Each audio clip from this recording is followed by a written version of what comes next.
Kuya, padaanin niyo po ako. Nanay ko po yung nasa loob. Sigaw ng isang batang pasit na si Ingo. Nakasalukuyang nakikipagpatintero sa mga naglalakihang mga bodyguard si Don Lucio sa harap ng malaking simbahan. Ano pinagsasasabi mong bata ka? Umalis ka dito kung hindi kakalaggarin ka namin doon sa malayo.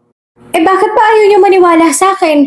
Nanay ko yung ikakasal at hindi dapat siya ikasal dahil nasa ospital ang tatay ko, ang tunay niyang asawa. Ayaw yung maniwala, ha? Tuluyan ang sinamantala ng bata habang nagtatawanan ng mga bantay at nakalusot siya sa kanilang pagkakaharang. Hoy! Bumalik ka dito! Pigil na boses ng mga lalaki para hindi lumika ng iskandalo. Ngunit, hindi na nila naawat pa ang bata. Nanay! Itigil yung kasal! Ako ang anak mo, nanay! Ako si Ingo! Kailangan ka ngayon ni tatay!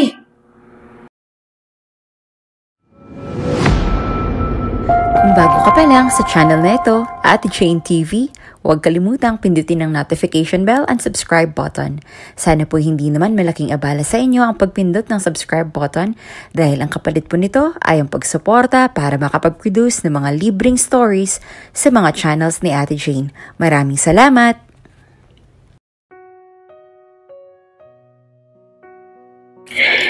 Si Skyla de la Cruz ay nag-iisang anak ni Don Lucio at ang tagapagmana ng DC Corporation.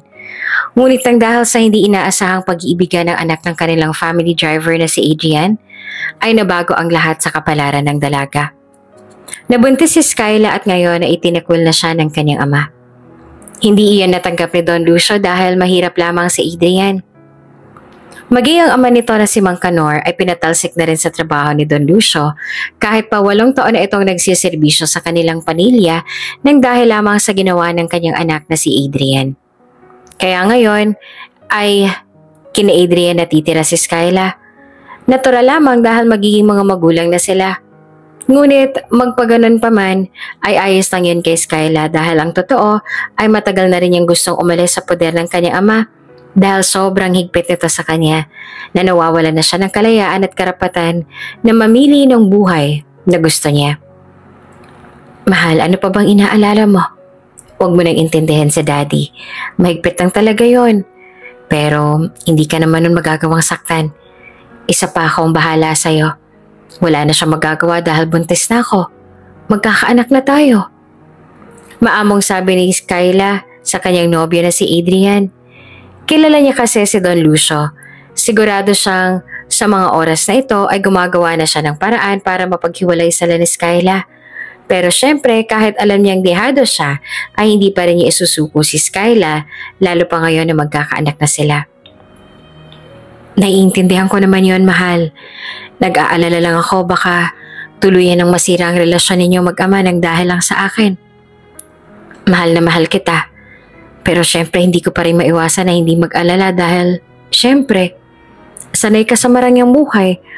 Walang shower dito. Wala ring wifi o anumang gadget.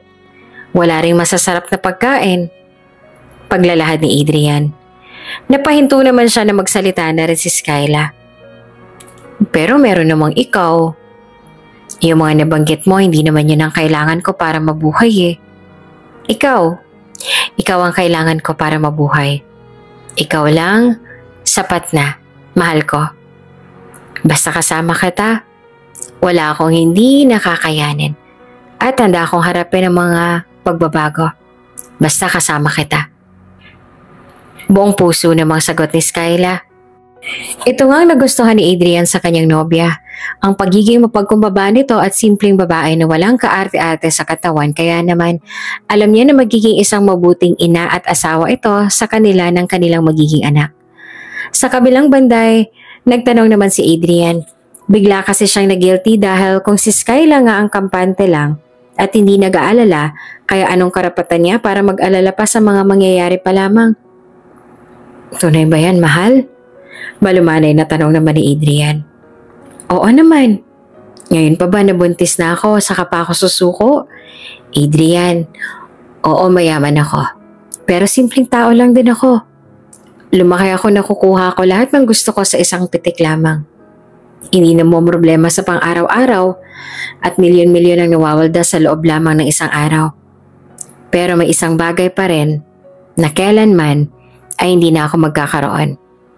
At yung bagay na yon, ang uhaw na uhaw pa rin ako na maranasan kahit na nasa akin ang lahat. At iyon ay magkaroon ng kompletong pamilya. Kaya iyon ang gusto kong ibigay sa magiging anak natin.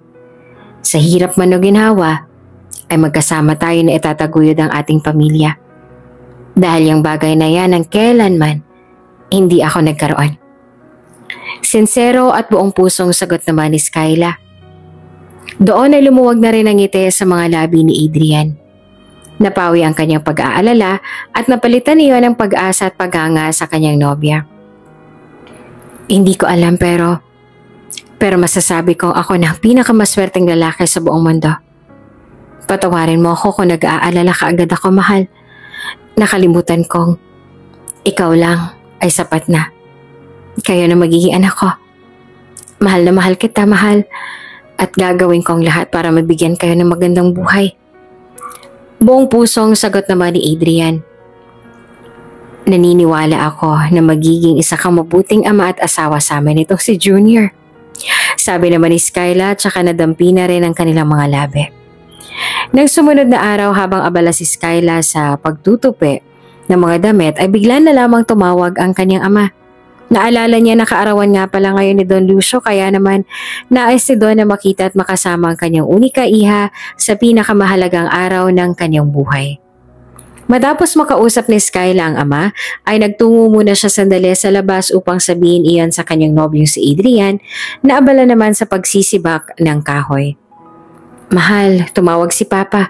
Pinapupunta niya ako sa bahay. Birthday niya kasi ngayon eh. Gusto niya raw ako makita. Sabi ni Skyla. Sandali namang huminto si Adrian sa kanyang ginagawa at pawis na nilingon ang dalaga. Gusto mo bang samahan kita? Utal na tanong naman ni Adrian habang pinupunasan ng tuwalya ang kanyang pawis. Pwede ba? Tanong naman ni Skyla. Mas kampante naman kasi at lagay ang kanyang loob kung kasama niya si Adrian na pumunta doon kahit pa hindi ito kasama sa imbitasyon ng kanyang ama. Oo naman. Hindi ko rin hahayaan na pumunta ka doon na mag-isa. Kahit sa labas lang ako basta sasamahan kita. Sabi naman ni Adrian.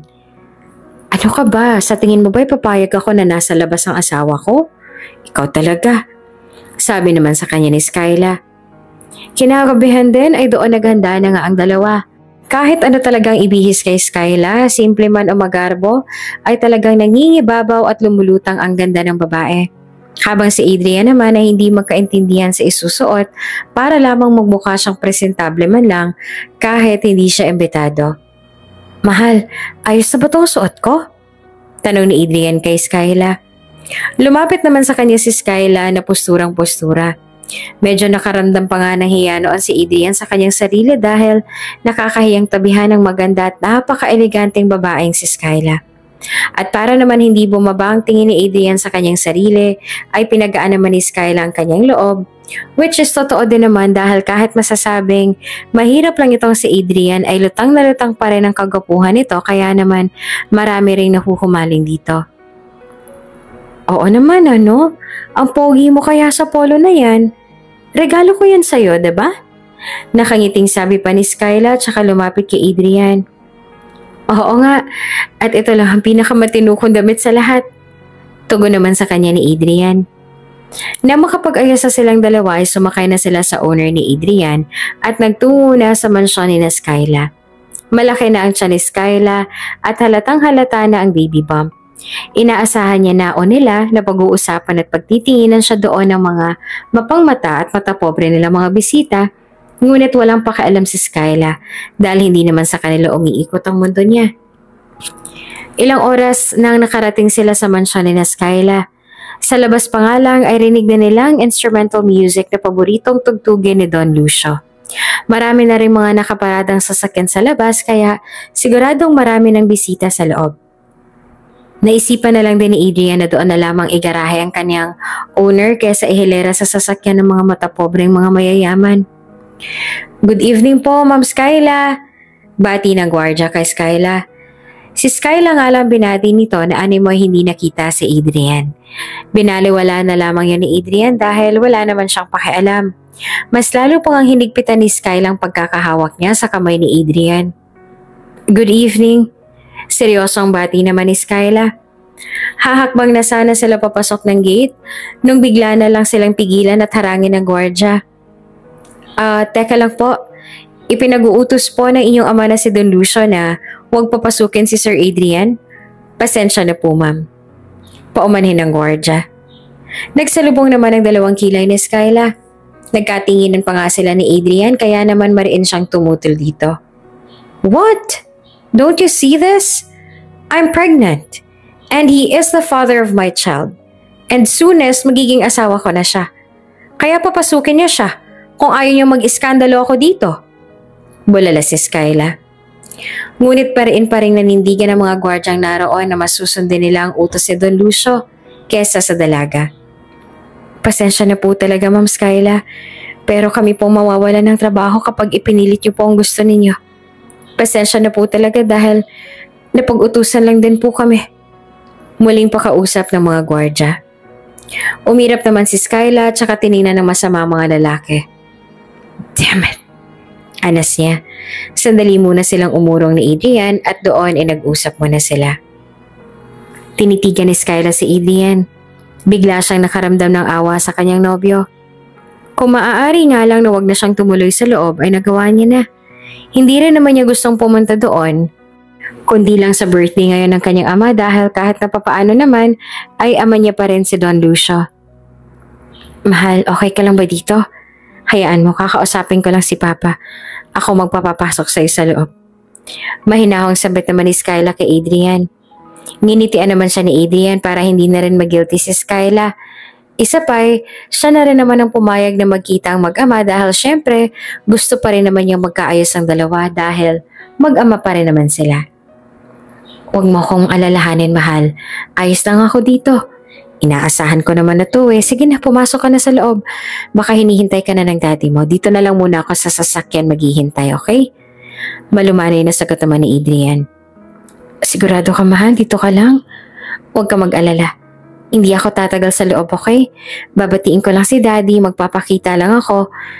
Hindi ko rin naman feel makipagplastikan pa sa mga nasa loob. Basta mahal, hintayin mo ako ha. I love you. Sabi ni Skyla at hinalikan niya na sa labi si Adrian. Mas mahal kita. Sige na, pumasok ka na. Okay, mahal. At doon ay tuluyan na nga pumasok sa loob ng mansyon si Skyla. Habang si Adrian naman ay naiwan na rin sa labas at sa owner na lang naghintay. Sa my garden, ginanap ang kaarawan ng Don kaya naman rinig na rinig talaga sa labas ang malakas na tugtugan. Sa malayo pa nga lang ay tanaw na siya ng kanyang ama at sinalubong po siya nito ng isang maluwag na ngiti. Skyla, ang pinakamamahal kong unika iha. Masayang sambit ni Don Lucio. Nang makalapit na sila sa isa't isa ay doon na siya binati ni Skyla. Happy birthday, Dad! Bati ni Skyla nang may pilit ng ngiti. Napatingin din siya sa paligid at tama nga ang kanyang hinala na pinag-uusapan siya ng mga ito at binabato rin siya ng masasamang tingin na animoy may nagawa siyang isang malaking kasalanan. Ngunit hinayaan na lamang niya ang mga ito at sinamaan na lang din ang tingin dahil proud na proud siya na buntis na siya kay Adrian sa lalaking kanyang pinakamamahal. Sa kabilang banday sumagot naman si Don Lucio. Thank you, Iha. Mabuti at nakarating ka. Sabi niya sa anak. Bumuntong hininga naman si Skyla bago sumagot dito. Actually, I'm with Adrian, Dad. Bakit ipinili niyo raw sa mga gwardya na hindi siya papasukin? Papasukin niyo siya dito, Dad. Matalim na tanong ni Skyla. At kahit nga kaarawan ngayon ng kanyang ama ay si Adrian pa rin ang nasa isip niya. Ngumisi naman ang matanda at napailing-iling. Skyla, nakikita mo ba ang mga matang yan na kasalukuyang pinagfifiestahan ka na? Dadagdag pa ba siya sa kahihiyan mo? Hiyang-hiya na nga ako dyan sa tiyan mo tapos papapasukin mo pa siya? Don't ruin my birthday, Skyla. This is just for a family celebration. And he is not one of us. Mariing sabi ng Don. Umirap naman si Skyla at pinag-cruise pa ang kanyang dalawang braso. Mahal niya si Adrian at hindi rin naman siya magagawang magsaya habang ang nobyo niya ay naroon lang sa labas at mag-isa. Well, kung ganun lang din naman dad, na ikinakahiya mo pati ang magiging apo mo, hindi rin ako magtatagal. Hindi ko rin naman maaatim na nandun lang sa labas ang asawa ko habang ako ay nandito sa loob. Nagpunta rin naman ako para... Habang naglilitanya si Skyla ay kaagad namang sumegway si Don Lucio nang makita si Cedric, ang tagapagmana ng Montefalco Corporation at isa sa pinakamayamang pamilya sa bansa. Siya dapat ang mapapangasawa ni Skyla ngunit ayaw naman sa kanya ni Skyla dahil masyadong hambog at mayabang. Cedric, iho, I'm so happy to see you. Pag-interrupt ni Don Lucio habang nagsasalita pa ang anak. Hindi rin naman interesado si Don Lucio sa mga sinasabing pagtatanggol ni Skyla sa kanyang nobyo dahil hindi naman yun mahalaga sa matanda. Maya-maya pa ay lumapit na rin sa kanila si Cedric. Tito Lucio, happy birthday! Masaya niyang batis siya kaniya kapang matanda. Akala ko hindi ka na makakarating, sabi naman ni Lucio. Maaari ba namang mawala ako sa pinaka-importanteng araw mo? At saka gusto ko ring makita itong si Skyla. Nang bumaling na ang tingin niya kay Skyla ay bigla siyang natigilan na makita ang bilugang tiyan ng dalaga. Palibhas ay matagal na siyang tumigil sa Amerika kaya nahuli na siya sa balita. Buntis ka? Gulat na tanong ni Cedric kay Skyla. Obvious ba? Taas kilay at masungit na sagot naman ni Skyla at saka umirap pa. Doon ay sumabat naman ang Don. Huwag kang mag-alala, Cedric. Wala akong amor sa pinagbubuntis niyan maging sa nakabuntis sa kanya. Sa'yo pa rin ako boto. Tatawa-tawa pa niyang sabi habang tinatapik-tapik ang balikat ni Cedric. Nahuli na pala ako. Nakangising sabi naman ni Cedric. Sandali namang lumapit si Don Lucio kay Cedric, saka may ibinulong. Don't worry, I already have a plan. Sabi niya pa na nakangisi. Napangisi rin naman si Cedric sa sinabing iyon ni Don Lucio. Lalo namang napakunot ang noon ni Skyla dahil malakas ang kutob niya na hindi maganda ang binulong na iyon ng kanyang ama kay Cedric base sa naging pagngisi ng mga ito. Ano yon, Dad? Takang tanong naman ni Skyla.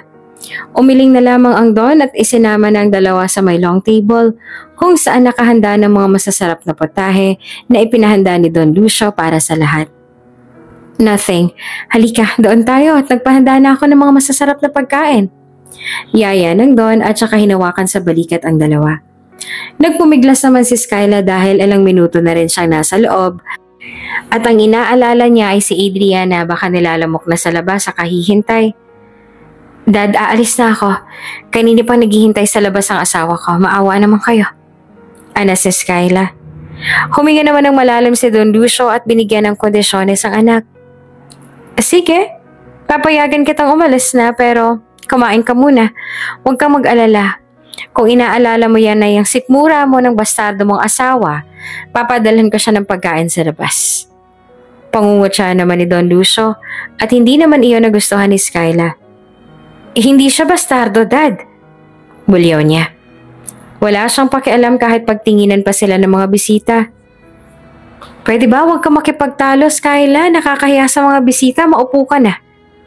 Mariing sabi naman ng kanyang ina nang may pilit ng ngiti na tila nagtitimpi lamang sa kanyang anak. At para matapos na rin at para makaalis na rin siya, ay pinagbigyan na lamang niya ang hiling ng kanyang ama. Samantala, katulad ng sinabi ng Don ay pinadalhan niya sa kanyang tauhan ng pagkain si Adrian sa labas. Hoy, ito raw. Pinabibigyan ni Don Lucio. Anas ng gwardya at inabot ang isang plato na may halo-halong mga karne at kanin na para bang pagkain ng aso. Ano to? Pagkain ng aso? Kung ikaw kayang kumain nito. Anas naman ni Adrian. Ang dami mong satsat, kainin mo na lang. Sabi ng gwardya at saka umalis. Umiling-iling naman si Adrian tsaka tinapon na lamang ang pagkain sa may damuhan. Pati gwardya iisa ng ugali sa amo. Paggalit niya pang sabi. Halos may 2 oras din ang itinagal ni Skyla sa loob ng mansyon kaya naman inis na inis siya. Marami pa kasing cheche-boreche ang kanyang ama na halata namang sinasadya para lamang matagalan siya sa loob. Hindi na rin siya kumain ng maayos dahil ang utak niya ay nasa labas na kay Adrian. Kaya naman, nang matapos na siya sa pakikipagplastikan sa loob ay nagmamadali na rin siyang umalis kahit pa hindi na siya nakapagpaalam pa ng maayos sa kanyang ama. Nang makalapit na siya sa may owner ay doon niya natagpuan ng kanyang nobyo na kasalukuyan ng natutulog. Napatingin pa siya sa suot nito na handang-handa pa naman tapos hindi lang pinahintulutang pumasok sa loob. Marahan niyang inuga-uga ang katawan ni Adrian. Adrian, halika na dito, nandito na ako. Mahina niyang sabi. Nang maalimpungatan si Adrian ay doon na siya umupo ng maayos. Mahal, nakatulog na pala ako. Tapos na ba ang party? Nag-enjoy ka ba? Malumanay niyang tanong kay Skyla na kinukusot-kusot pa ang mga mata. Hindi pa tapos at saka sa tingin mo ba'y mag-e-enjoy ako doon sa loob nung wala ka? Pasensya ka na mahal kung natagalan ako Si Daddy kasi. Hindi pa man natatapos ang salita ni Skyla ay bigla na siyang hinalikan sa labi ni Adrian. Namilog naman ang mga mata ni Skyla dahil hindi niya alam kung para saan ang halik na iyon. Para saan yun, mahal? Tanong niya nang kumalas si Adrian sa pagkakahalik. Ngumiti siya ng maluwag at saka hinawi ng marahan ang buhok ng kanyang nobya. Ang mahalaga ay bumalik ka. Tara na, umuwi na tayo. Nakangiti at kalmadong sabi ni Adrian. I love you, mahal. Malambing pagsabi ni Skyla bago sila umalis. Mas mahal kita. Malambing namang tugon ni Adrian. Makalipas ang mga araw ay dumating na nga ang araw ng due date ni Skyla. Naramdaman niyang nanigas ang kanyang tiyan at sumakit na rin ito kaya naman unti-unti na rin siyang ninenervyos. Mahal, parang manganganak na yata ako. Naninigas na yung tiyan ko Aray! Malakas sa sambit ni Skyla na nakangiwit naman ang mukha. Hindi naman malaman ni Adrian ang gagawin. Natataranta nga siya kaya naman inakay niya ng nobya patungo sa kanyang sasakyan. Sandali mahal, alika na sa sasakyan. Hindi na magkaintindihang sabi ni Adrian. Aminado nga si Adrian na hindi pa sasapat ang kanyang ipon para sa panganganak ngayon ni Skyla. Hindi naman kasi talaga sapat ang kinikita niya sa pagkakargador niya. Kulang na kulang pa yon para sa mga magiging gastusin nila ngayon. Ilang buwan pa nga niya iyong pinag-ipunan pero hindi pa rin talaga sasapat. Kahit nagdoble, triple kayod na siya, kulang na kulang pa rin. Kaya naman labis ang pag-aalala ngayon ni Adrian. Sinubukan din niyang isangla o ibenta ang kanilang owner ngunit wala ding bumili nito. At wala na rin siyang malapitan kaya naman talagang nangangamba siya ngayon. Nakasakay na nga sa wheelchair si Skyla at dumiretso na sa operating room. Dama ni Adrian ang takot sa kanyang nobya kaya naman pinalakas niya ang loob nito. Mahal, huwag kang aalis ha, mahal. Maluha-luha namang sabi ni Skyla. Oo mahal, dito lang ako. Sagot naman ni Adrian na punong-puno ng pag-aalala. At dahil nasa pribadong ospital sila, palagay na ang loob ni Adrian na malaki ang kanilang babayaran ngayon. Lalo pat ang request ng OB ni Skyla ay cesarean section nito dahil sa may sakit ito sa puso. Nandoon lang si Adrian nakaupo sa may bench at mataimtim na nagdadasal para sa kaligtasan ng kanyang mag-ina. Maya-maya pa ay dumating na rin si Don Lucio. Matalim itong tumingin kay Adrian kaya naman bilang paggalang ay tumayo na rin siya. Where is my daughter, Skyla? Matalas sa tanong ni Don Lucio. Sumagot naman kaagad si Adrian nang may paggalang. Nasa operating post, Don Lucio. Sagot naman ni Adrian. Ngumisi naman si Don Lucio. Sadyang mababa ang kanyang tingin kay Adrian base sa kanyang mga mata na kahit hindi magsalita ay para bang nanlalamon at nangahamak na ng buong pagkatao. Sigurado akong wala kang pambayad, tama? Seryoso niyang tanong kay Adrian. Napalunok naman ang laway si Adrian at saka napayuko ito. Gumagawa na ho ako ng paraan. Napatawa naman ng malakas ang Don. Paraan? Kailan pa? Ang anak ko na ngang nahirapan sa panganganak. Tapos ikaw, ni hindi ka man lang naghanda? Paano mo maitataguyod ang mag-ina mo kung sarili mo mismo hindi mo mapalago? Adrian, alam mong ayoko sa'yo. At dahil dugo mong nananalaytay sa ugat na magiging anak niyo ni Skyla, hindi ko rin siya matatanggap bilang apo ko. Adrian, let's have a deal. Ako magbabayad sa lahat ng magagastos sa hospital bill ngayon. Kapalit ng paglaya mo sa buhay ng anak ko. Isama mo na rin ang bata. Kapag nailuwal niya na, ako nang bahalang magpaliwanag kay Skyla. Hindi naman makapaniwala si Adrian sa sinabing iyon ng Don. Doon niya napagtantong lahat talaga ay gagawin ni Don Lucio para mapaghiwalay sila. At ngayon ay dinadamay na rin niya pati ang bata na wala pang kamuwang-muwang. Sobrang sakit nito sa loob para sa kanya. Sobrang hirap maging mahirap. Alam niyang mahihirapan siyang gumawa ng paraan pero hindi naman niya isasakripisyo ang kanyang mag-ina. Kaya naman hindi siya makakapayag sa kondisyones na ito ng Don. Don Lucio, alam ko hong ayaw niyo sa akin. Pero wag niyo naman ho sanang ipilit na palayo kami ng aking anak kay Skyla. Matagal hong hinintay ni Skyla na dumating ang araw na to. Kaya sigurado ako malulungkot siya kapag pinilit niyo po ang gusto ninyo. Maawa naman ho kayo. Paninindigan ni Adrian. At bilang padre de pamilya ay gagawin niya ang lahat para hindi masira ang kanyang pamilya. Kahit ano pang sabihin ni Don Lucio ay hindi niya hahayaang magkahiwalay ang mag-ina. Sa kabilang banday, sumagot naman si Don Lucio ng pagalit. Maawa? Ikaw ang walang awa sa anak ko, Adrian. Ni singkong duling ay wala ka nga. Ni hindi ko alam kung may sustansya pa bang nakakain ng aking anak sa mga pagkain ipinapakain mo sa kanya. Bueno, kung ayaw mo talaga ng anak ko, pues ikaw ang masusunod. Siguraduhin mo lang na mailalabas mo ng maayos ang aking anak sa ospital na to. Tingnan lang natin kung hanggang saan ang tapang mo. Pambabanta ng Don. At dahil maraming koneksyon si Don Lucio, ay nagawa niyang harangin lahat ng resources na pwedeng lapitan ni Adrian. Kinausap na rin niya ang mga tao sa ospital na yon na pahirapan si Adrian. Hayaang gumapang sa pagdidilihensya ng pambayad hanggang sa wala na ito mapiga. Iipitin niya si Adrian. Sa sitwasyon na ito, hanggang sa siya nang sumuko. Hanggang sa siya nang lumapit kay Don Lucio at humingi ng saklolo. Tuso si Don Lucio at hindi siya makakapayag na sagot-sagutin lang siya ng isang kargador lamang na katulad ni Adrian. Basta, kapag sinabi niya, ay siguradong mangyayari. Kahit pa masaktan ng kanyang unika iha basta magkahiwalay lang silang dalawa. Ilang oras na nga si Skyla nasa OR. Ayos naman talaga ang babae ngunit kailangan magsinungaling ng mga staff dahil iyon ang utos ni Don Lucio at kailangan nilang sumunod dito. Kailangan nilang ipitin sa sitwasyon si Adrian hanggang sa ito na nga ang sumuko. Sir, kailangan pong masalinan ng dugo ni Ma'am Skyla. We need 3 bags po. May available po kami sa blood bank pero kailangan bayaran muna, sabi ng nurse.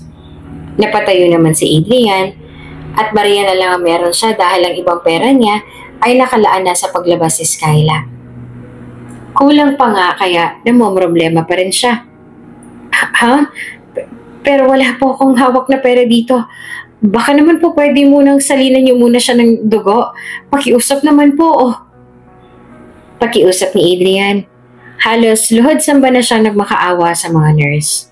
Umiling naman ang nurse at nanindigan na kailangan munang magbayad ni Adrian bago masalinan ng dugo si Skyla. Hindi pwede sir eh. Lahat dito ay may bayad. Gumawa na po kayo ng paraan at baka malagay na po sa alanganin ng mag-ina ninyo. Labis na nga ang pag-aalala ni Adrian. Hindi naman niya maatim na malagay sa alanganin ng kanyang mag-iina. Kaya naman kahit parang napaka-imposible na para sa kanya nang makahanap ng pera, ay gagawin niya dahil para sa kanya ay wala nang imposible para sa kanyang mag-ina. Umalis na muna sandali si Adrian upang maghanap ng mahihiramang pera. Habang si Don Lucio naman ay kakabalik lang din sa ospital. How's my daughter? Seryosong tanong ni Don Lucio sa doktor at sa nurse. Don Lucio, nagawa na po namin ang pinapagawa ninyo. Pabalik na siguro yon dahil nang dilihensya pa yata ng pera. Pero ang totoo po niyan, maayos naman talaga ang lagay ng iyong anak na si Miss Skyla. Sagot naman ng doktor. Napangisi naman si Don Lucio at matalim na tumingin sa kawalan. Good, aniya. Habang si Adrian naman ay hindi na nga magkanda o gaga kung saang lupalop hahanap ng pera. Makalipas din ng ilang oras ay bumalik na muli si Adrian. Suot ang malungkot at dismayadong mukha.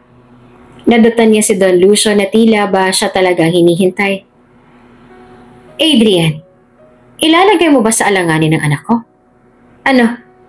Nasaan ang perang pambili ng dugo? You're running out of time. Pagalit na sabi ng Don kay Adrian. Hindi naman mapanta ang mukha ni Adrian na animoy nangihina na at nawawala na ng pag-asa. Bagsak na ang katawan nito na anumang oras ay bibigay na. Don Lucio, ginawa ko na ho ang lahat pero wala ho talaga eh. Wala na ho akong ibang malapitan pa. Maluha-luha niyang sabi sa matanda. Sadyang gagamitin ng Don ang kanyang kahinaan yata para tuluyan na siyang bumigay.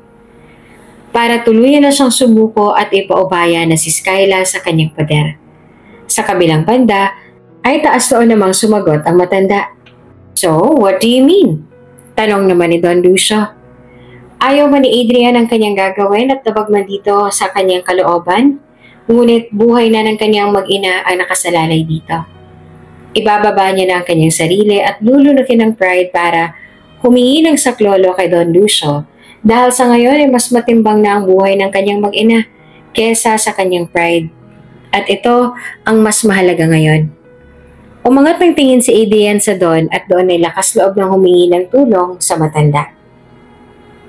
Tulungan niyo ho ako na matulungan si Skyla at ang aming anak. Mangiyak-ngiyak na sabi ni Adrian nang may buong tapang. Tila nagbuni naman si Don Lucio sa kanyang isip at napangisip pa ito. At pagkatapos, taas kilay niyang tanong. Nagbuntong hininga muna si Adrian bago sumagot. Gagawin ko ho ang gusto ninyo. Matapang niyang sagot. Doon nagtuluyan ang ibinaba ng Don ang tingin niya kay Adrian at numisi na parang gustong-gusto ang naging desisyon nito. Good! Masunurin ka pala eh. Pinatagal mo pa. Singhal ni Don Lucio. Nang maisilang ni Skyla ang isang malusog na batang lalaki, ay ipinakuha na kaagad iyon kay Adrian. Malinis at walang bahid ng bakas ang trabaho. Maging ang mga doktor at nurse ay kinasabwat para paniwalain si Skyla sa pagising niya na namatay na ang bata, habang karga-karga naman ni Adrian ang kanilang anak. Bago siya umalis sa huling sandali, ay muli siyang sumilay kay Skyla na kasalukuyang nasa recovery room na. Nakasilip lang siya sa babasaging bintana dahil binawalan na rin siya na makapasok sa loob. Binigyan din siya ng Don ng kaunting tulong sa pagsisimula ng kanyang anak basta wag na wag siyang magpapakita pa kay Skyla. Halos gumuho na nga ang mundo ni Adrian habang papalabas ng ospital. Hindi niya na napigilan pa ang kanyang mga mata na lumuha habang nakatingin sa kanyang anak. Patawarin mo ako anak kung naging mahina si tatay ha. Kung naging mahirap ako. Hindi ko naman lang panindigan ang nanay mo. Balang araw, mauunawaan mo rin ako. Mauunawaan mo rin ang tatay. Umiiyak na sambit ni Adrian habang hinahaplos sa mukha ng kanyang maliit na sanggol. Samantala, makalipas ang ilang oras, sa wakas ay nagising na rin si Skyla at sa pagmulat ng kanyang mga mata at pagbuka ng kanyang mga labi, ay si Adrian kaagad ang hinanap nito. Adrian? Sambit ni Skyla. Napabalikwas naman ng Don nang makitang may malay na ang kanyang anak at saka tumayo na ito at lumapit na dito. Skyla, thank God at may malay ka na, sambit ng Don. Sa halip na matuwa si Skyla ay namilog pa ang mga mata nito sa pagtataka dahil hindi niya nabungaran doon si Adrian. Dad, why are you here? Where's Adrian? Yung baby namin, nasaan? Nagugulahang tanong ni Skyla sa kanyang ama. Doon ay biglang nalungkot ang mukha ni Don Lucio. Hinanda niya ang kanyang sarili para ipagtapat kay Skyla ang kanyang mga kasinungalingan. Skyla, makinig ka. I'm sorry to inform you. Pero, your baby didn't make it. Malungkot na sabi ng Don na para lalong maniwala sa kanya si Skyla. What? What are you saying, Dad? Alam kong ayaw niyo sa asawa ko. Alam niyong ayaw niyo sa anak ko, pero Dad, sobra naman yata yung pati na yan ay gagawin yung biro. Ilabas yung anak ko. Si Adrian, nasan siya? Dapat siyang nandito at hindi kayo. Nasan siya? Doon ay humagulhula ng iyak si Skyla. Hindi siya naniniwala sa sinasabi ng kanyang ama at tanging kay Adrian lang niya gustong maniwala. Skyla, huminahon ka. Huwag mong puyasahin ang katawan mo dahil baka bumukang opera mo. Nagsasabi ako ng totoo. Ito ang doktor, oh. Siya magpapatunay na patay na ang baby nang isinilang mo siya.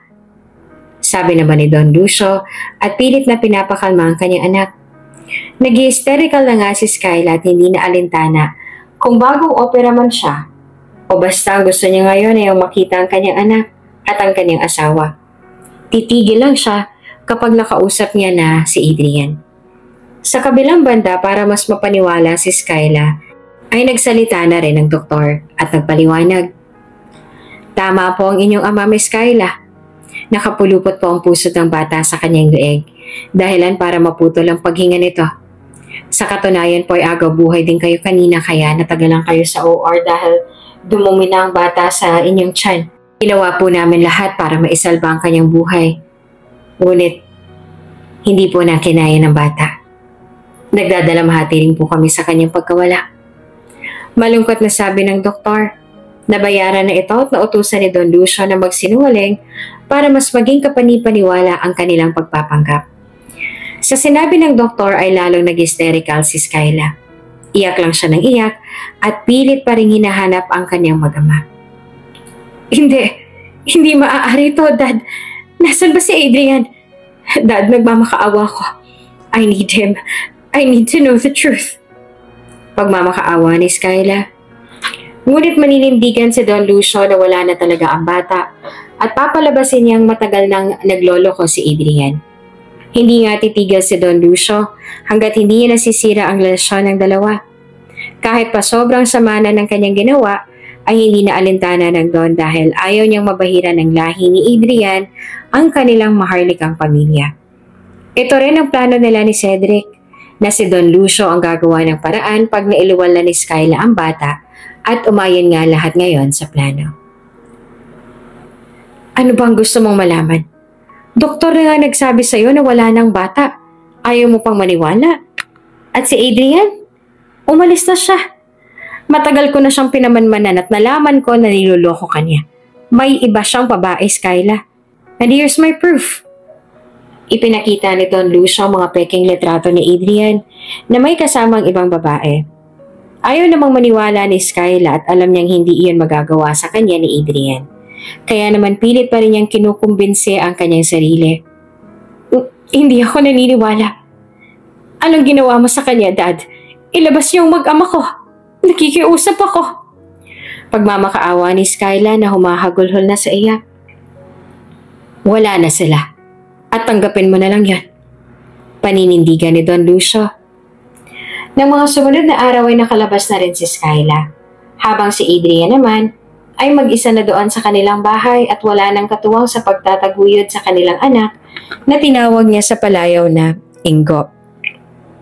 Anak, gagawin lahat ng tatay ha, mapalaki lang kita ng maayos. Sobrang kapos man tayo ngayon. Gagawin ko ang lahat para lumaki kang mabuting bata. Makakasama pa natin ang nanay mo balang araw. Pinapangako ko yan. Maluha-luha ang sambit naman ni Adrian habang karga-karga ang kanyang anak na si Ingo. Alam niyang magiging mahirap sa kanya ngayon ang lahat dahil alam niyang ang pag-aalaga pala ng bata ay mahirap na, lalo pa nakapos sila sa pinansyal. Napapaiyak na nga lang si Adrian sa tuwing maiisip niya si Skyla. Nag-aalala na siya sa kalagayan nito dahil siguradong hindi ito makakakain ngayon dahil sa pag-iisip niya sa kanilang dalawa ng kanilang anak. Ni hindi naman nga lang nasirayan ni Skyla ang kanilang anak kaya naman talagang awang-awa sa kanya si Adrian. Samantala, sa mansyon naman ay halos masiraan na ng bait si Skyla. Hindi na siya lumalabas ng kwarto. Hindi na rin kumakain. Minsan nga ay tinangkapan niyang maglaslas at nagpabalik-balik na rin ng ospital. Ngayon naman ay nagkulong siya sa CR ng kanyang kwarto at talagang porsigido ng wakasan ng kanyang buhay.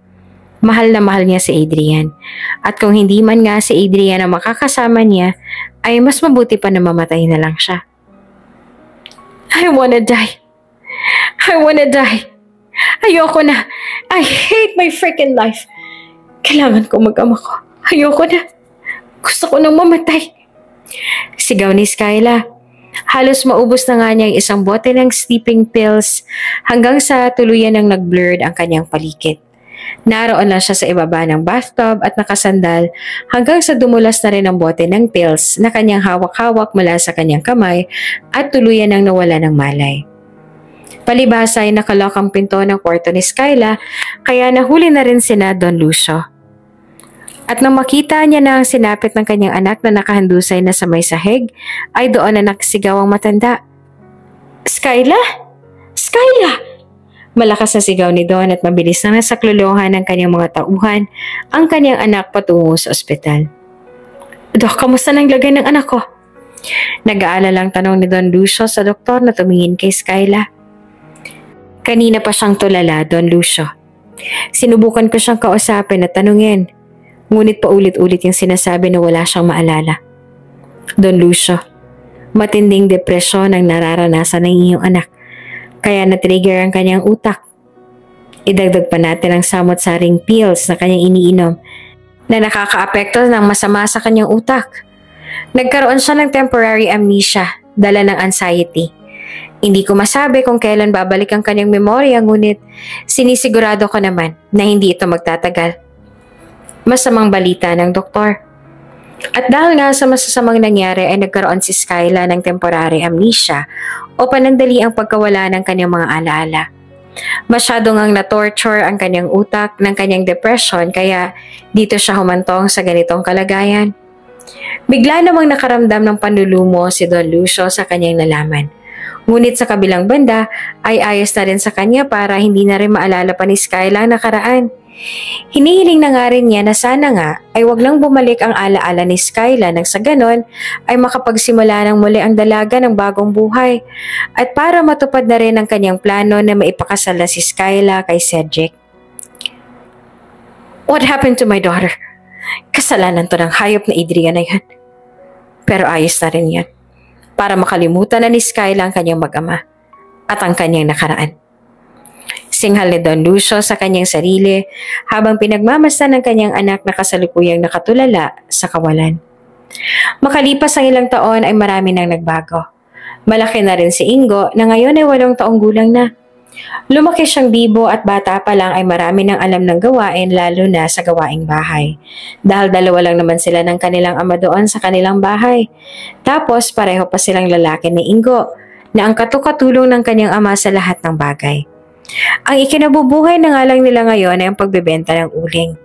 Simula kasi nang magkasakit si Adrian ay hindi na ito nakapagtrabaho pa ng mabibigat na gawain.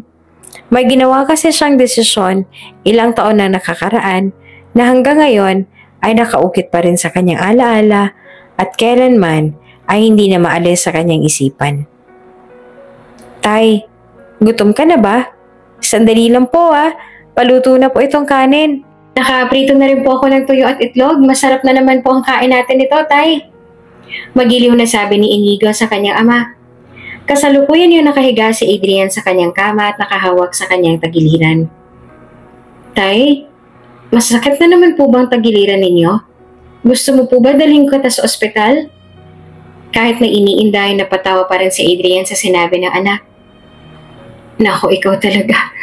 Saan naman tayo kukuha ng pera? Pampaaral mo nga ay hindi ko matustusan ng maayos, pampo-hospital pa kaya. Hay anak, pasensya ka na ha. At napakawalang silbi ng tatay mo. Ultimo pagluluto at gawaing bahay ay ikaw pang gumagawa. Sa halip na ako para pag-aaral na lang sana at paglalaro ang iniintindi mo. Pasensya ka na anak ha. Hayaan mo at makakabawi rin si tatay sa'yo. Wika ni Adrian sa kanyang anak. Napaupo naman ang bata sa tabi ng kanyang ama. Tatay, huwag niyo na po akong alalahanin. Pinalaki niyo po akong mas malakas at matapang pa sa kalabaw. Kaya magtutulungan tayo, Tay. Hindi ba sabi niyo, babalikan pa natin si nanay? Kaya magpalakas ka, Tay. Para kapag kasama na natin si nanay, masaya na ulit tayo kasi buo na tayo. Sagot naman ng bata. Maaaring pinagkaitan na sila ng tadhana pagdating sa pinansyal at material na bagay, ngunit isang bagay ang hindi ipinagkait ni Adrian sa kanyang anak. At iyon ay ang katotohanan. Ikunento niya kay Ingo kung paano silang nagkakilala ng kanilang nanay at lahat pa nga ng masasayang alaala nilang dalawa. Ikinento rin niya sa bata kung gaano siya iningatan, inalagaan at minahal ng kanyang ina noong nasa sinapupunan pa lang siya nito. Hindi niya ito inilihim kay Ingo dahil wala naman siyang naging masamang tinapay kay Skyla at tanging si Don Lucio lang naman ay pakana kung bakit sila nagkahiwalay. Sa kabilang banda ay ginulugulo na lamang ni Adrian ang buhok ng kanyang anak at saka hinalikan nito sa noo. Sa loob-loob ni Adrian, kung sakaling magkita ngayon na mag-ina, sigurado siyang matutuwa si Skyla dahil lumaking isang mabuting bata si Ingo. Masipag, responsable at higit sa lahat ay may takot sa Diyos. Ito rin kasi ang malimit na sinasabi noon ni Skyla sa tuwing kinakausap niya si Ingo nung nasa tiyan pa lang niya ito. Kaya naman kahit wala si Skyla ay tinupad pa rin niya ang kagustuhang iyon ng kanyang pinakamamahal na si Skyla. Samantala sa mansyon naman ay naroon si Skyla at kasalukuyang nakaharap sa kanyang vanity mirror. May dalawang babaeng nandoon. Ang isa ay taga-ayos ng buhok at ang isa naman ay tagalagay ng makeup. Nakasuot rin siya ng purong puting gown dahil ngayon ang nakatandang kasal nila ni Cedric. Magpahanggang ngayon ay hindi pa rin nanunumbalik ang alaala ni Skyla dahil na rin sa mga gamot na pinapainom sa kanya ng kanyang ama na lalong nakakapagpawala ng kanyang alaala. "Napakaganda niyo po, Miss Skyla," komplimento ng makeup artist. Ngumiti naman si Skyla at nagpasalamat. Salamat. Maya-maya pa ay nag-usisa na naman sa kanya ang isa pa niyang staff. Na may napansin kasi siya kanina sa tiyan ni Skyla habang tinutulungan nila itong isuot ang gown. "Miss Skyla, maaari ho ba ako magtanong?" Panimula ng babae. Tumango naman si Skyla nang may pagtataka. "Oo naman, ano yon, Jassy?" Tanong naman ni Skyla. "Kasi po kanina habang tinutulungan ko po kayong isuot ang inyong gown, ay may napansin po ako mahabang tahe sa may bandang tiyan ninyo. Nanganak na po ba kayo?" Usisa naman ng babae. Sa katunayan ay matagal na rin niya iyong napapansin at minamasdan lagi sa salamin. Ngunit nang tinangka niya itong itanong sa kanyang ama ay iisa lamang ang isinasagot nito. Nagkaroon ito ng sakit sa tiyan na kinailangang operahan kaya naman doon nagmula ang tahe at hanggang ngayon ay iyon lamang ang kanyang pinaniniwalaan. Ngunit dahil sa tanong na iyon ni Jassy ay bigla siyang napaisip at napahawak sa tiyan na may bandang tahe. "Sabi ni Daddy, nagkaroon daw ako ng sakit sa tiyan kaya naman naoperahan ako," sagot ni Skyla. Tumangu-tango naman si Jassy at mukha ngang nakumbinsi. Akala ko ho kasi nanganak na kayo. Ganyan din ho kasi ang sa akin noong nasisaryan ako," sabi naman ni Jassy. Ngumiti na nga lang si Skyla ngunit ang totoo ay hindi nawala ang tanong na iyon sa kanyang isip. Napapadalas din ang kanyang mga panaginip ng isang baby na hawak-hawak niya sa kanyang braso. Nakikita rin niya sa kanyang panaginip ang isang lalaki at iyon ay si Adrian. Ngunit hindi niya maalala kung sino iyong lalaki at kung bakit lagi niya itong napapanaginipan.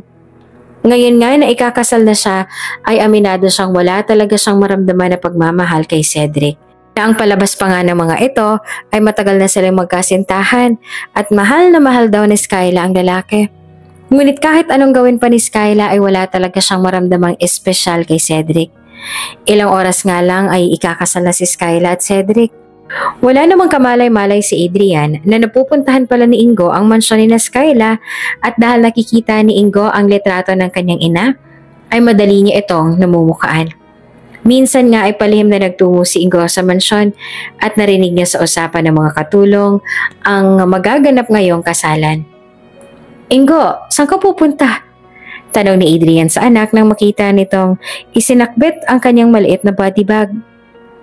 Wala lang tay. Parang gusto ko pong magsimba ngayon." Makulit na palusot naman ni Ingo. At dahil wala namang ibang gagawin si Ingo ay pinayagan na rin ni Adrian ang anak. Ganun ba? O sige anak, umuwi ka kaagad ha. Mag-iingat ka at huwag na makikipaglaro pa kung kani-kanino. Bili naman ni Adrian. "Opo tay," sagot naman ni Ingo at saka kumaripas na ng takbo papuntang simbahan. Nang makarating na si Ingo sa simbahan ay bumungad naman sa kanya ang ilang mga tauhan ni Don Lucio. May mga malalaking mga katawan na nakaharang sa pinto ng simbahan na kasalukuyang nakasarado. "Kuya, padaanin niyo po ako. Nanay ko po yung nasa loob," sigaw ng isang batang pastit na si Ingo. Nakasalukuyang nakikipagpatintero sa mga naglalakihang mga bodyguards si Don Lucio sa harap ng malaking simbahan. Nagkatinginan naman ang mga bodyguards at hindi malaman kung matatawa ba sila o ano dahil sa sinabing iyon ng bata. Oo, may kasalukuyan niyang ikinakasal sa loob at iyon ay ang unika iya ni Don Lucio na si Skyla kasama ang kanyang kabiyak na si Cedric. Ano bang pinagsasasabi mong bata ka? Umalis ka na dito kundi kakalad ka rin ka namin doon sa malayo. Buliw kay Ingo ng matipunong lalaki na animoy nagbubugaw lamang ng aso sa talas ng kanyang pananalita. Sumimangot naman ang makulit na bata at saka nagpamewang pa at tumingala ng tingin sa mga lalaking kasalukuyang kinakatuwaan siya. Bakit ba ayaw niyong maniwala sa akin? Nanay ko yung ikakasal. Hindi siya dapat ikasal dahil nasa ospital ang tatay ko, ang tunay niyang asawa.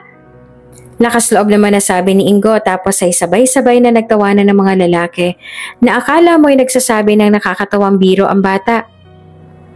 Anong nakakatawa? Tunay ang sinasabi ko. Sigaw naman ni Ingo. Bata, nagra-rugby ka siguro ano?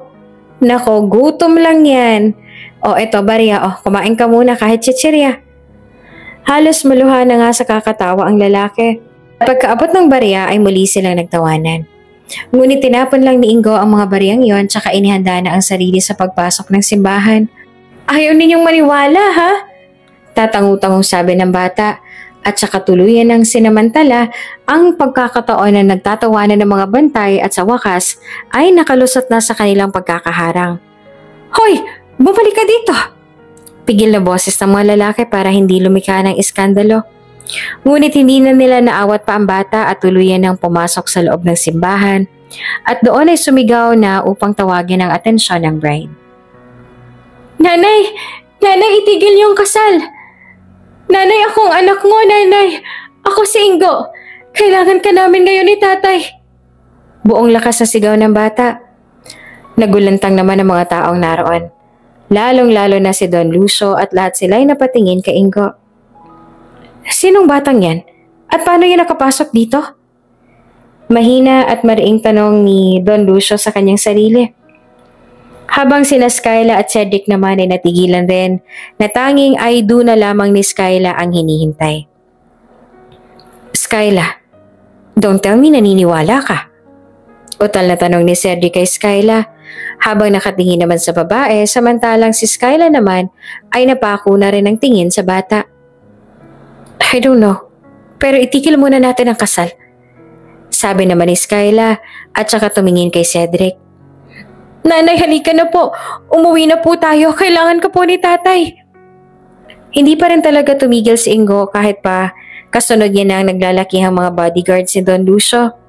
Sa kabilang banda ay sumigaw na rin si Don Lucio na ngayon ay naka-wheelchair dahil nang maoperahan nito sa kidney transplant.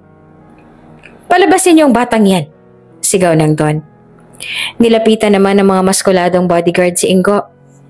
Hoy bata, ang tigas ng ulo mo, halika nga dito. Mulalas ng lalaki na pinagtulungan nilang hawakan ng mga payat na braso ng batang si Ingo. Bitawan niyo ako, kailangan siya ngayon ng tatay ko. May sakit ang tatay ko, nanay. Hindi na nga alintana ni Ingo ang sakit. Bagkot ay pilit pa rin itong nagpupumiglas para lapitan si Skyla. Habang si Skyla naman ay awang-awa na pinapanood ang ginagawa sa bata. Hindi niya maintindihan kung bakit hindi man lang siya nakaimek. Gusto niyang tulungan si Ingo ngunit naguguluhan siya sa sarili na para bang may pumipigil. Hanggang sa mailabas na nga ang bata ng simbahan ay nakatulala pa rin si Skyla sa direksyon na iyon. Maya-maya pa ay bumaba na rin siya ng altar na ikinagulat naman ng lahat, maging ang mga Montefalco. Sinundan naman agad siya ni na Don Lucio at Cedric. Skyla, saan ka pupunta? Malakas na tanong ng kanyang ama na halos lumubog na sa kahihiyan. Malakas din kasi ang kutob ng Don na ang batang iyon ay anak nga ni na Skyla at Adrian, ngunit hindi niya naman pwedeng sabihin yan kay Skyla. Dahil sa oras na malaman ni Skyla na kasinungalingan ang lahat ng ito, ay hindi lang sumpa ang maaaring gawin sa kanya ng anak, bagkos baka hindi na rin siya nito kilalaning ama. Sa kabilang banda ay sumagot naman ang dalaga. Susundan ko yung bata, sabi niya. Galit na hinarangan naman siya ng ama kahit na naka-wheelchair na. Tumahimik ka. Huwag kang magpapaniwala sa batang yon na palaboy-laboy lang dyan sa kalye. Bumalik ka doon sa altar at tapusin ang kasal na to. Bulalas ng Don. Ngunit umiling-iling lang si Skyla. Nanindigan siya na huwag muna ituloy ang kasal dahil ang daming katanungan sa kanyang isipan na matagal na siyang uhaw sa kasagutan. Maging yung mga taong madalas niyang mapanaginipan ay gusto na rin niyang matukoy kung sino. Hindi ako magpapakasal. Malakas ang kutob ko na may kaugnayan sa akin ng batang yon. Malakas ang sagot naman ni Skyla, kaya lalo silang pinagtinginan ng mga tao. Naalala naman ng Don na nakaligtaan niyang painumin ng kanyang gamot si Skyla, kaya siguro gumulo na naman ang pag-iisip nito. Nakalimot ka na naman siguro ng pag-inom ng gamot. Huwag nang matigas ang ulo mo at nakakahiya sa mga Montefalco. Mariing sabi ni Don Lucio.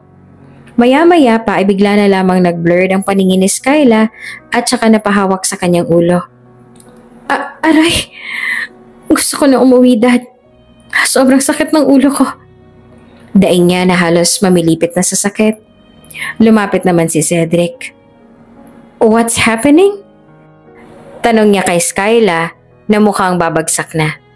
Sa puntong yon ay humingi naman ang paumanhin ng Don kay Cedric. Cedric, I'm sorry, pero kailangan mo na magpahinga ni Skyla. Biglang sumakit ang kanyang ulo and I think she needs rest. Let's reschedule the wedding. Paghingi naman ng paumanhin ni Don Lucio sa lalaki, sumang-ayon naman kaagad si Cedric. No problem, iuwi niyo na lang muna siya. Sabi niya at umalis na rin sila. Nang makarating na sila sa mansyon ay tinungo na kaagad nila ang kwarto ni Skyla at doon ay marahan ng pinahiga ang dalaga. Manang, get her medicine. Mahiga ka muna dyan, Skyla, at paiinumin kita ulit ng gamot. Utos si Don Lucio sa katulong. Ilang sandali pa ay hawak na ni Don Lucio ang gamot na pinapainom niya kay Skyla para lalong makalimot. Here, inabot niya ang peraso ng tabletas kay Skyla at saka ininom naman niya ng dalaga. Nang mainom na iyon ni Skyla ay muli niyang tinanong ang kanyang ama. Do you need anything else? Tanong niya sa anak. Wala na, Dad. I just need rest. Okay, lalabas na muna ako para makapagpahinga ka ng maayos. Paalam pa ni Don Lucio at saka tuluyan ang lumabas ng silid. Nang masigurong wala na ang kanyang ama ay doon niya na muling niluwa ang peraso ng tabletas na pinapainom sa kanya ng ama. Hindi ito ang unang beses na niluwa niya ang gamot.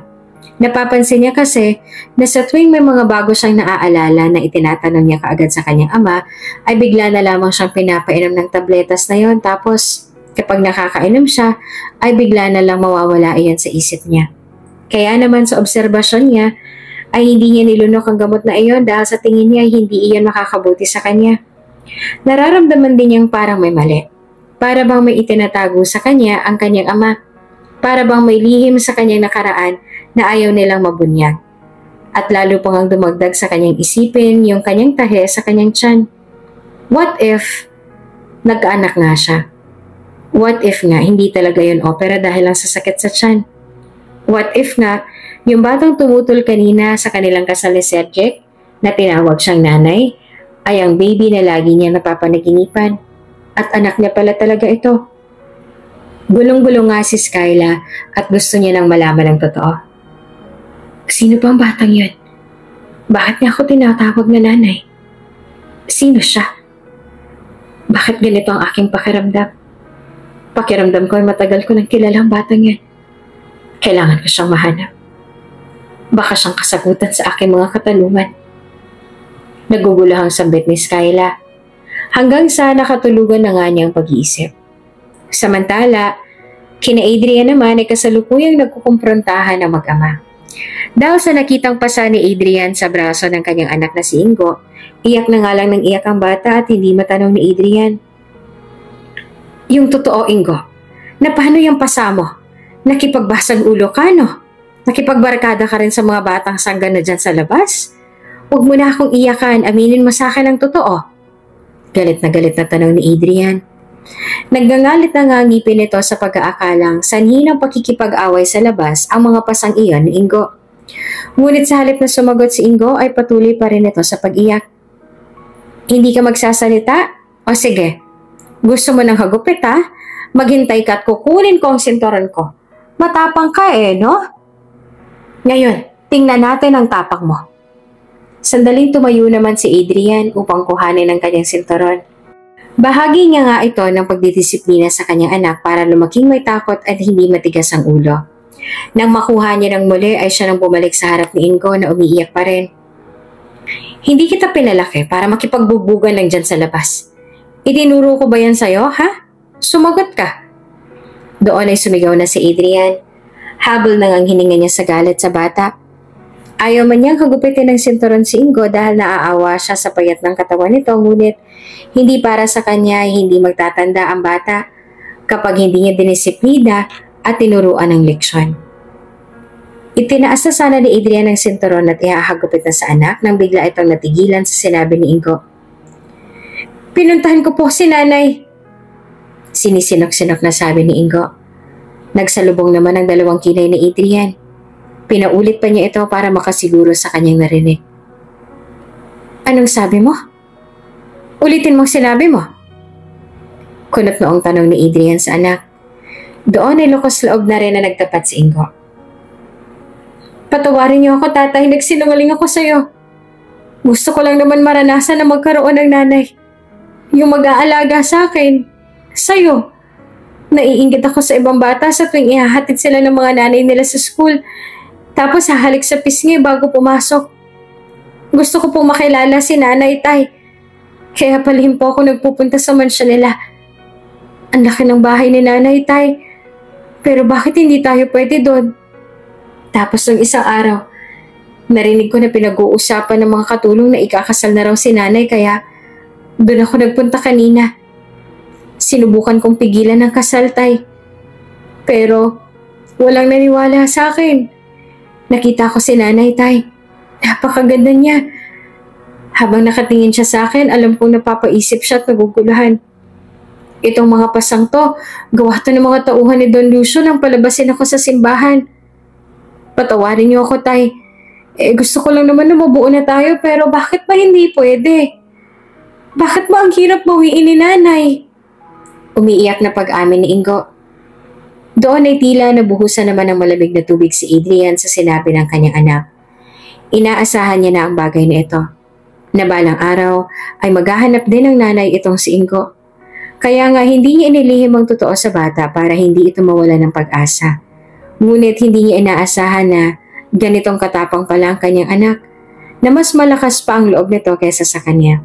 Na mas desidido pa itong mabawi ang kanilang ilaw ng tahanan. Samantalang siya ay nasa 4 na sulok lamang ng bahay na iyon at walang ginagawa. Hindi niya akalaing aabot sa ganitong kagustuhan ng bata na makapiling ang kanyang ina dahil sa pangungulila. Ngunit may mga bagay kasi na hindi pa mauunawaan sa ngayon ni Ingo. Katulad ngayon na nasaktan siya para lamang mabawi ang kanyang ina. Ayaw ni Adrian na masaktan si Ingo kaya ganito niyang protektahan ang anak kahit na magmukha siyang walang silbi sa paningin ng lahat. Mas gugustuhin na lamang niyang manahimik kaysa masaktan si Ingo. At ito ang bagay na ayaw at iniiwasan niyang mangyari. Sa kabilang banda, nang marinig na ni Adrian ang paliwanag ni Ingo, ay doon na siya nahimasmasan. Wala naman palang dahilan para paluin ang kanyang anak kaya naman ibinaba niya na ang sinturon tsaka marahang inilapit sa kanyang anak para mahinahong paliwanagan. Halika nga dito. Hindi mo naman kailangan gawin yun Yan tuloy, ikaw ang nasaktan. Anak, walang laban ng katulad nating mahirap sa kanilang mayayaman. Ganito lang tayo Pero hindi tayo masamang tao. Ang tanging naging kasalanan lang natin ay naging mahirap tayo. At ayaw nila sa mahihirap. Pero mabait ang nanay mo. Iba siya sa lahat. Maluha-luha namang sabi ni Adrian kay Ingo. Marahan na rin pinunasan ng bata ang kanyang mga luha gamit ang kanyang braso tapos ay sisinghot-singhot pa. Ingo, sa susunod, huwag mo na ulit gagawin yun, ha? Baka sa susunod ay hindi lang yan ang abutin mo. At baka kung ano bang magawa ko sa kanila kapag sinaktan ka pa nila ulit. Dagdag pa ni Adrian. Hayaan mo. Aayon din sa atin ang panahon. Pagpapatuloy niya at saka niyakap pa ang kanyang anak. Nauunawaan naman yun ni Ingo. Talagang sabik na sabik lang ang bata na makasama na nila si Skyla, ang kanyang ina. Hindi niya naalintana kung nasaktan man siya kanina. Ang mahalaga ngayon ay nakita niya na ng personal ang kanyang ina. Ano, masakit pa ba yung braso mo? Patingin nga. Malumanay namang tanong ni Adrian at humupa na rin ng tensyon sa kanilang mag-ama. Hindi naman po masakit, tay. Mas masakit pa rin po ang palo ninyo. Pabiro pang sabi ni Ingo. Hoy Ingo, pinapalo kita pero hindi ko naman nilalakasan dahil naaawa pa rin ako sa katawan mo na payat ng payat. Ay ayaw mo kasing kumain ng gulay, sabi naman ni Adrian. Nagtawanan naman silang mag-ama. Biro lang po, tatay. I love you, tatay. Maluha-luha namang sabi ni Ingo sa ama. Napangiti naman si Adrian. Mahal din kita, anak. Mahal na mahal. Kaya huwag ka nang gagawa ng mga bagay na ikakasakit mo, ha? Dahil ako ang kauna-unahang masasaktan. Opo, tatay. Promise? Promise po. Tugon ni Ingo na nakataas pa ang kanang kamay, tanda ng panunumpa. Nang makalipas ang mga araw, naisipan ni Skyla na magpahangin muna sa kanilang beranda nang hindi sinasadyang mapahinto siya sa labas ng opisina ng kanyang ama. Doon ay naging interesado siya dahil may kausap si Don Lucio at sa tingin niya ay mahalaga ito. Tito Lucio, sigurado ka bang hindi nababalik ang mga alaala ni Skyla? Baka sumabi tayo niyan pag nagkataon. Seryosong tanong ng lalaking kausap ni Don at sigurado si Skyla na ang boses na yon ay pagmamay-ari ni Cedric. Mas lalo namang nakaramdam ng pagdududa si Skyla habang tumatagal ang pag-uusap ng dalawa. Malinis akong trumabaho, Cedric. Kahit lumpo na ako pa rin si Don Lucio na walang palya pagdating sa mga plano. At saka, sinisigurado kong walang palya sa pag-inom ng kanyang gamot si Skyla para hindi na bumalik ang alaala niya. Tatawa-tawa namang sagot ni Don Lucio. Doon ay halos sumiwalay na sa katawan ni Skyla ang kanyang diwa nang marinig niya iyon. Bumilis ang tibok ng kanyang puso at napakunot ang noo. Ngayon ay hindi na nga siya makahintay sa mga susunod pang revelasyon. Sa kabilang banda ay sumagot naman si Cedric. Good. Yung bata. Anak nga ba talaga yun ni Adrian? Seryosong tanong naman ni Cedric at doon ay lalong naging interesado si Skyla. Hindi ko pa kasi nakikita ang batang niya dahil hindi naman ako interesado sa kanya. Pero sa palagay ko ay tama ka. Mukha ang bata nga yun ay anak nila ni Skyla at Adrian. Wala rin namang maniniwala kahit na mag-iskandalo pa daw ng batang yun dahil isa lang naman siyang batang pastit na katulad ng kanyang amay, walang silbi. At doon ay nagbanggit na nga ng pangalan si Don Lucio. Adrian.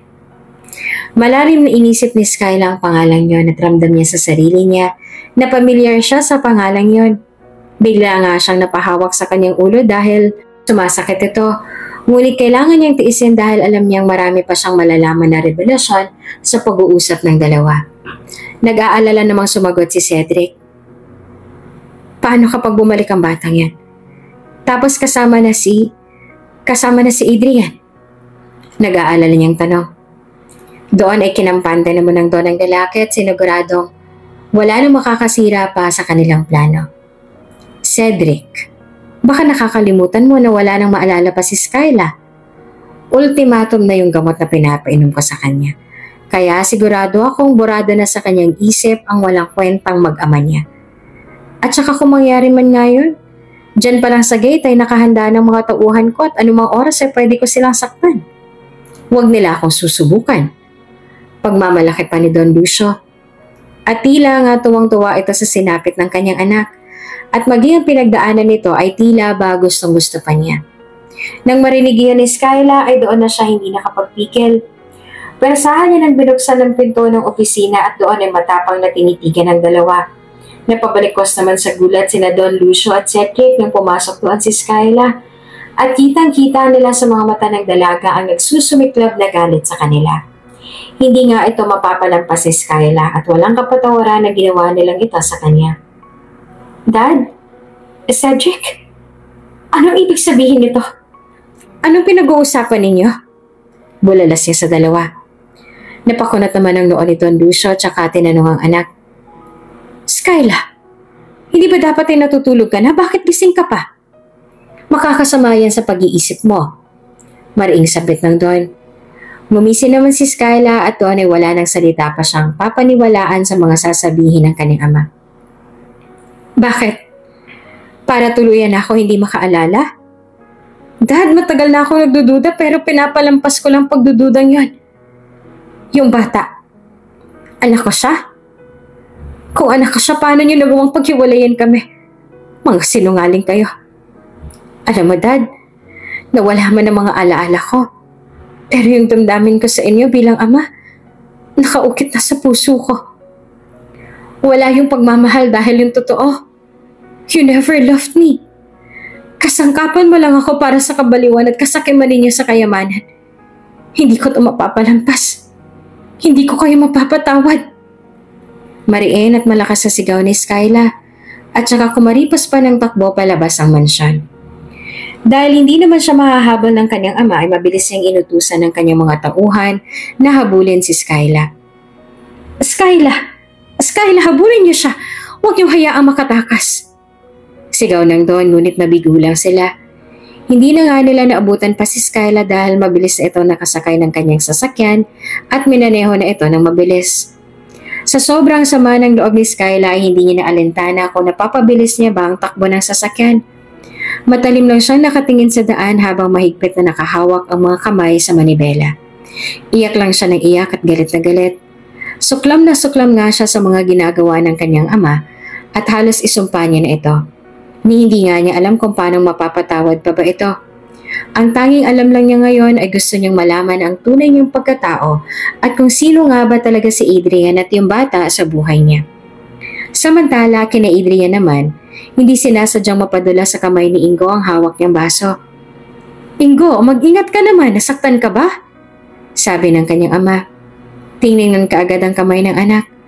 Umiling naman ang bata habang nakatingin sa kanyang daliri. Kaunting sugat lang to, tay. Kalmado niya namang sabi. Tiningnan nga ni Adrian ang sugat sa kamay ng kanyang anak bago pinansin ang bubog. Patingin nga! Naku, ikaw talaga. Sige, nahugasan mo muna ang kamay mo at ako nang bahala dyan. Sabi naman ni Adrian at kaagad namang sumunod si Ingo sa kanyang ama at maingat na nagtungo sa may kusina. Sige po, tay. Samantala, sa bilis na nga ng pagmamanehong iyon ni Skyla na halos paliparan niya ng sasakyan, ay aksidente na siyang napasalpok sa may malaking puno at doon ay duguan na siyang nawala ng malay. Nang maisugod ito sa ospital ay nakasunod na rin doon ang kanyang amang si Don Lucio. Doc, how's my daughter? Lumapit naman kaagad ang Don nang makita nang lumabas ang doktor sa operating room. Doon ay malungkot naman siyang sinalubong ng doktor at nagtapat. She's in a critical condition now, Don Lucio. Malakas ang nag-i-impact ng pagtama ng kanyang ulo, but don't worry. Gagawin namin ang lahat para mailigtas siya. Malungkot na sabi ng doktor. Napasigaw naman ang Don sa doktor. Dapat lang! Gawin niyo ang lahat! Sigaw niya. Halos ilang araw na ding nananatili si Don Lucio sa ospital upang bantayan si Skyla. Nabulag siya ng yaman at kasakiman. Hindi niya na namamalayang nasasaktan na pala niya ang kanyang unika iha. Labis ang kanyang paghihinagpe sa kanyang sarili at pagsisisi. Napapaisip pa nga si Don Lucio kung deserve pa nga ba niya ang pangalawang buhay na ito na ipinagkaloob sa kanya ng Panginoon. Noong nakaraang taon kasi ay nagkaroon ng komplikasyon ng Don sa kanyang kidney at kinailangan niyang sumailalim sa kidney transplant. Ngunit talagang mapaglaro ang tadhana. Kahit ang kanyang pera ay walang nagawa na makabili ng kidney na magmamatch sa kanya. Tila pinaglaruan talaga siya ng tadhana dahil wala talagang magmatch ng katulad ng sa kanya. Kaya naman nagpahanap na siya ng donor na babayaran na lamang niya ng malaking halaga. Nawala na noon ng pag-asa si Don Lucio dahil halos ilang buwan na nakalipas ay wala pa rin nagdo-donor. Hanggang sa isang araw ay may lalaking naglakas loob na pumunta sa ospital at doon ay nagboluntaryo na mag-donate siya ng kidney. At sa kabutihang palad ay magkamatch sila ni Don Lucio kaya naman mabilis lang na isagawa ang operasyon. Nang matapos ang kidney transplant at ang makabawi na ng lakas ng lalaki, ay doon na pinaabutan ni Don Lucio ng malaking halaga bilang kabayaran ng lalaki sa kanyang ginawang tulong kay Don. Ngunit ikinagulat ng Don na hindi iyon tinanggap ng lalaki. Hiniling na lang sana ni Don Lucio na magpasalamat dito ng personal o alokan man lang ng trabaho sa mansyon, ngunit tumanggi ang lalaki na humarap at magpakilala. Ang huling pinasabi na lang ng lalaki kay Don Lucio ay magpagaling at magpalakas. Tapos ay tuluyan na siyang umalis at hindi na nagpakita pa. At dahil nga sa lalaking yon ay nadugtungan ang buhay ng Don, kaya naman malaki talaga ang kanyang utang na loob sa lalaki na hiniling niya na sana balang araw ay makilala niya ito para magpasalamat na siya sa kanya. Sa kabilang banda, hindi nga iniwan ni Don Lucio ang kanyang anak hanggang sa tuluyan na nga ito nagkamalay. Nilapitan siya ng doktor at masaya iyong ibinalita. Don Lucio, ligtas na po ang anak ninyo. Maaari niyo na po siyang puntahan, sabi ng doktor. Mangiyak-ngiyak naman si Don Lucio nang malaman na ligtas na ang kanyang anak. Para sa kanya, ang pangalawang buhay nilang mag-ama ay tila aral para itama na ang kanilang mga naging mali sa nakaraan. Salamat. Sinserong sagot naman ng Don at tuluyan na nagtungo sa silid kung saan naroon si Skyla. Nang makapasok na si Don Lucio, ay doon bumungad sa kanya ang anak na unti-unti namang nag-hysterical habang binabanggit ang pangalan ni Adrian. Tila may kumurot naman sa puso ng Don dahil ganitong-ganito ang tagpo noong nanganak ito at inalayo niya ang mag-ama ni Skyla sa kanya. Adrian! Adrian!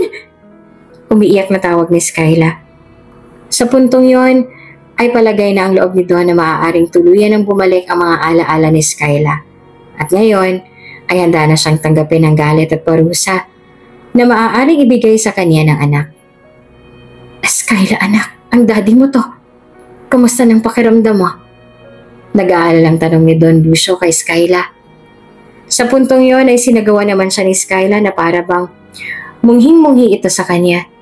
Bilang isang ama ay napakasakit ng reaksyon na iyon na manggagaling mismo sa kanyang anak.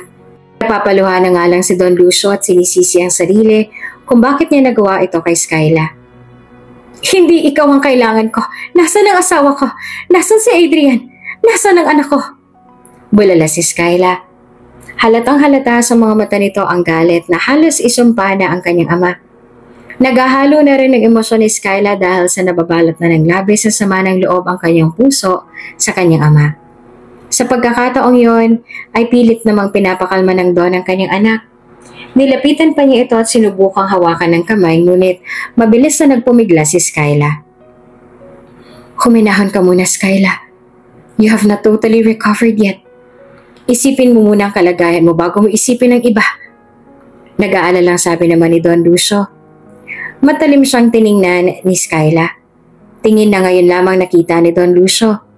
Mga tingin na siya ang may gawa. At dahil sa kanya ay nabalot sa galit ang anak kaya hindi niya masisisi si Skyla kung bakit ito nagkaganito ngayon. Doon ay sinabi na rin ni Skyla ang totoo. Sinabi na rin niya na naaalala niya na ang lahat at isa lang sigurado. Hindi niya mapapalampas ang mga nangyari. I knew everything. Alam ko ng lahat. Malinaw na sa akin ang lahat. Ilang taon niyo ako niloko at pinaniwala sa mga kasinungalingan niyo, ha, Dad? Mahal niyo ba talaga ako? Kasi hindi ko maramdaman eh. Hindi ko maramdaman. Mariing sabi ni Skyla sa ama. Tuluyan na rin pumatak ang kanyang mga luha sa galit. Nagmahalang naman siya, ngunit bakit parang isang malaking kasalanan ang kanyang nagawa? Nagmahalang naman siya, ngunit bakit kailangan pang mauwi sa sakitan para lamang pigilan ang kanyang nararamdaman? Sobrang sama ng loob niya sa kanyang ama na halos ayaw niya na itong makita pa. Sa kabilang banda ay wala na ring masabi pa si Don Lucio dahil tama naman si Skyla. Nararapat lang na magalit sa kanya ang anak dahil isa siyang masamang tao. Skyla? Maluhaluhang sabi ni Don Lucio. Ngunit iniwasan na lamang siya ng tingin ng babae at mabilis sa magpinunasan ng mga luha. I want to be alone. Umalis na lang muna kayo, please. Mariin niyang utos. Hindi na nga nang matigas pa ang Don at umalis na lamang din para makapagpahinga na ng maayos si Skyla. Nang makalabas na si Skyla sa ospital ay balik muli siya sa dating gawi. Matamlayin at walang gana. Sinimulan na rin siyang amuhin ng ama ngunit tila ba wala iyong saysay dahil sagad ang galit ni Skyla sa kanyang ama. Hanggang isang araw ay napagpasyahan ni Don Lucio na muling ipahanap sina Adrian at Ingo. Doon din nila nalaman ng Don na ang lalaking nag-donate pala sa kanyang kidney ay walang iba kundi si Adrian. Kaya pala hindi ito nagpakilala pa sa kanya. Nalaman niya iyon base sa final up noon ni Adrian sa ospital na waiver bago sumailalim sa kidney transplant. Parang binuhusan naman ng malamig na tubig si Don sa kanyang nalaman. Lalo siyang nahiya sa kanyang sarili at maging siya ay kinasuklaman din ng kanyang buong pagkatao. Labis ang kanyang pagsisisi dahil ang taong ginawa niya ng kasamaan ay siya rin palang magsasalba ng kanyang buhay. Doon niya napagtanto na talagang mabuting tao si Adrian. Nawala talaga yan sa estado ng buhay. Hindi man nakapagtapos sa pag-aaral si Adrian ngunit hindi mapapantayan ang kabutihan ng kanyang puso. At doon ay na-realize niya na isang mabuti itong asawa at ama kina Skyla at sa kanilang anak na si Ingo. Habang si Cedric naman ay patuloy pa rin ang pangungulit kay Don Lucio kung kailan ba itutuloy ang kasal nila Skyla at tinatakot pa ito na kapag hindi ito natuloy ay hahanap siya ng ibang pag-i-investan sa kumpanya. Dahil sa kabila ng pagsisisi ng Don ay wala na siyang pakialam pa sa gustong mangyari ni Cedric. Bagkos ay siya nang nagsabi dito na walang kasalang magaganap dahil may sarili ng pamilya si Skyla at iyon ay sina Adrian at Ingo. Narinig pa nga ni Skyla ang pag-uusap nilang yan sa telepono kaya naman medyo naibsan ng kanyang galit sa ama ngunit hindi ibig sabihin nun ay pinapatawad niya na ito ng lubusan. Gumawa na nga ng paraan ng Don para mapunta doon sina Adrian at Ingo. Ayaw pa nga sanang pumayag ni Adrian ngunit nabigla siya nang biglang lumuhod sa kanyang harapan si Don Lucio at doon ay pumayag na rin si Adrian. Wow, tatay! Ang laki ng bahay ni nanay, oh! Namamangha sabi ni Ingo habang pinagmamasan ang kabuuan ng bahay. Napatawa naman ng Don. Hindi lang to bahay ng nanay mo. Dahil simula ngayon ay dito na kayo titira ng tatay mo. Sabi naman ni Don Lucio. Sabay namang namilog ang mga mata ni Adrian at Ingo na parehong hindi makapaniwala. Ramdam naman ni Adrian na tapat na nga ang Don sa kanyang sinasabi ngunit syempre ayaw muna niyang pakampante. Maya-maya pa ay bumaba na ng hagdan si Skyla. Wala siyang kamalay-malay na naroon na ang kanyang mag-ama. Nang makita naman siya kaagad ni Ingo ay kaagad nitong tinawag ang ina at saka kumaripas na ng takbo papalapit kay Skyla upang yakapin ito. Nanay! Malakas sa sigaw ng bata at saka niyakap si Skyla. Ikinabigla naman iyon ni Skyla. Hindi niya akalain na mabubungaran niya doon ang kanyang mag-ama. Anak? Lumuhod pa nga siya para mapantayan si Ingo. Tiningnan niyang mabuti ang bata at saka hinalikan sa noo at muling niyakap. Anak ko, sobrang nangulila ako sa iyo, anak. Doon ay umiyak na rin si Skyla. Lumapit na rin sa kanila si Adrian. Mahal, bungad ni Adrian. Doon ay marahan na rin tumayo si Skyla at muling tinitigan si Adrian. Mahal ko, nawala man ang mga alaala ko pero nandito ka pa rin. Nandito ka pa rin sa aking puso. Niyakap na nga siya ng mahigpit ni Adrian at nagkaiyakan na silang dalawa. Masaya ako dahil sa wakas. Sa wakas ay nalampasan at napagtagumpayan na natin ang pinakamabigat nating pagsubok. Hindi na tayo magkakahiwalay, mahal ko. Mangiyak-ngiyak na sabi ni Adrian kay Skyla. Sandali namang napatingin si Skyla sa kanyang ama. Huwag mo akong alalahanin, anak. Wala ka namang dapat ipangamba o ikatakot. Sa katunayan, ako ang kumausap sa kanilang dalawa dahil labis ako nagsisisi sa mga nagawa ko sa'yo. Sa inyong dalawa ni Adrian. Skyla, mabuting lalaki si Adrian at nalampasan niyang expectation ko. Utang ko sa kanyang buhay ko. Po? Nagugulahang sagot naman ni Skyla. Oo, Skyla. Si Adrian ang aking naging donor.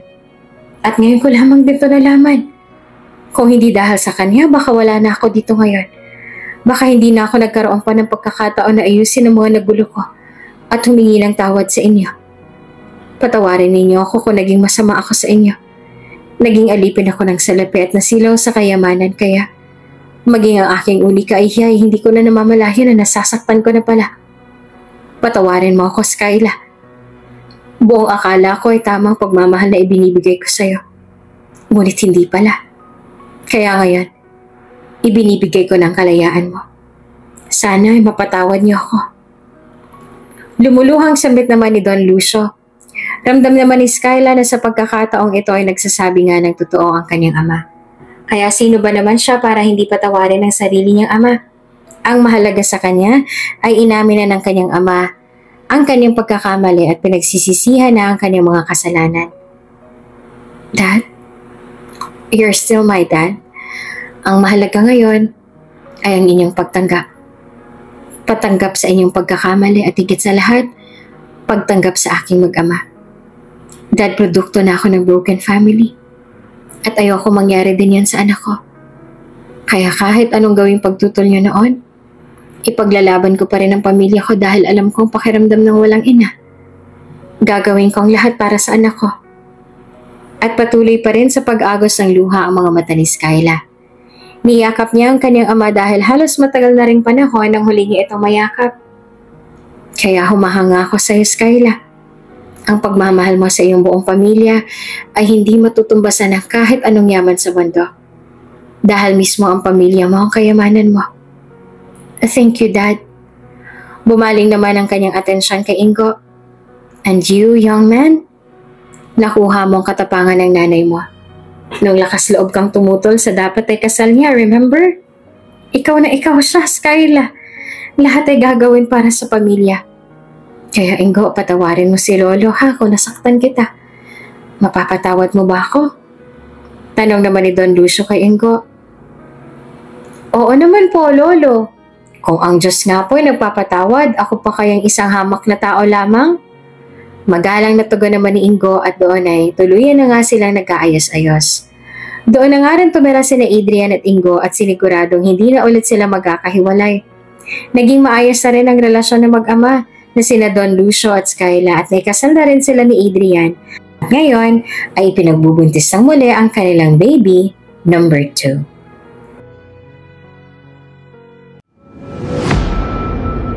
Kung bago ka pa lang sa channel na ito, Ate Jane TV, huwag kalimutang pindutin ang notification bell and subscribe button. Sana po hindi naman malaking abala sa inyo ang pagpindot ng subscribe button dahil ang kapalit po nito ay ang pagsuporta para makapag-produce ng mga libreng stories sa mga channels ni Ate Jane. Maraming salamat!